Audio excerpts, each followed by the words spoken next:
Amis internautes, n'oubliez pas de liker, de vous abonner et de cliquer sur la note de notification pour ne rien rater.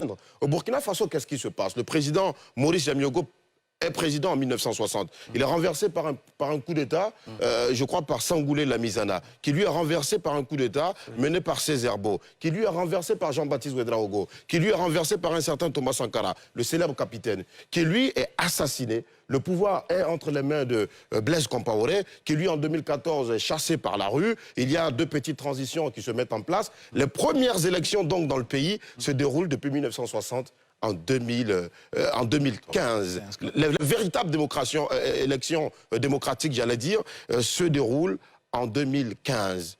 Et depuis 2022, lorsque le président Roch-Marc Christian Kaboré est réélu, il est écarté du pouvoir par un autre coup d'État. Celui qui fait le coup d'État aujourd'hui est en prison parce qu'il a été renversé par le capitaine Ibrahim Traoré, qui dénonce aujourd'hui le principe de la démocratie. Donc, Cheikh Oumar Doumbia, la question qu'on est à même de se poser, c'est de se dire finalement, est-ce que nos États ont vraiment pratiqué la démocratie pour aujourd'hui arriver à un stade où tout le monde s'en plaint?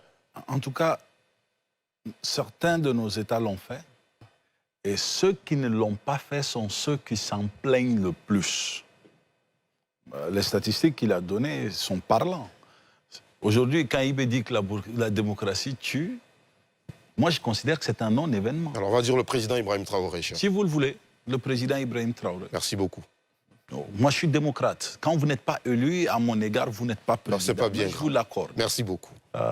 Quelque chose qui est très important, Alassane a regardé dans tout ce qui se dit et dans tout ce que l'on entend, faisons preuve de clairvoyance.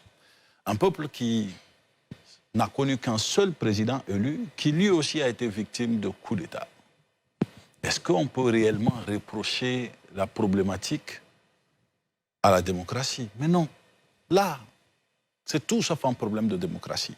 Et je pense que c'est d'ailleurs le pays en Afrique qui a le plus besoin de démocratie. Je prends un exemple, Alassane, le Bénin. Le Bénin, c'est le champion des coups d'État avant le Burkina. Bénin.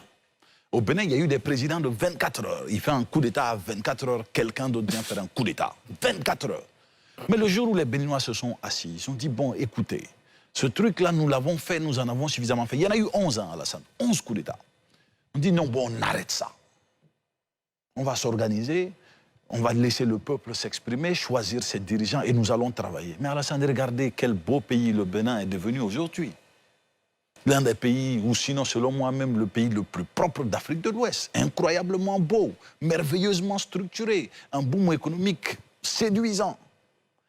Parce que quand on fait les choses comme on doit les faire, ils fonctionnent. Et c'est pourquoi quand j'entends, par exemple, la liste de plaintes que Josias a faite, les reproches qu'il a faites, je dis attention, ne confondons pas le chauffeur et la voiture.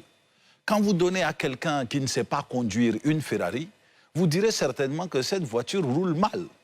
Alors que, bien évidemment, la Ferrari est un véhicule de haute qualité. La démocratie est un mode de gouvernance de haut niveau, de haute qualité, et qui nécessite, Alassane, des hommes de grande qualité. Ces hommes de grande qualité, il faut pouvoir les dénicher et il faut que nous ayons cet espace pour que ces hommes puissent s'exprimer. Très bien. Quand nous parlons, permettez, quand nous parlons souvent de nos ancêtres qui ont bien fait ou qui ont mis le modèle, mais le premier élément, Alassane, c'est par exemple le respect de sa parole donnée. Les hommes doivent pouvoir respecter leur parole donnée.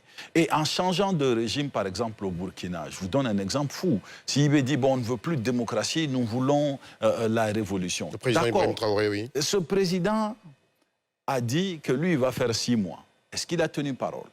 Non. Maintenant, cet homme qui ne tient pas parole, à qui l'on confie la destinée d'un peuple, qu'est-ce que nous pouvons espérer pour ce peuple, Alassane?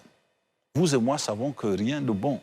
Parce que peu importe la qualité du système, peu importe que nous changeons le système, si des individus avec des intentions inconnues et avec un mode opératoire peu honorable s'asseyent sur nos États, ces États ne fonctionneront pas.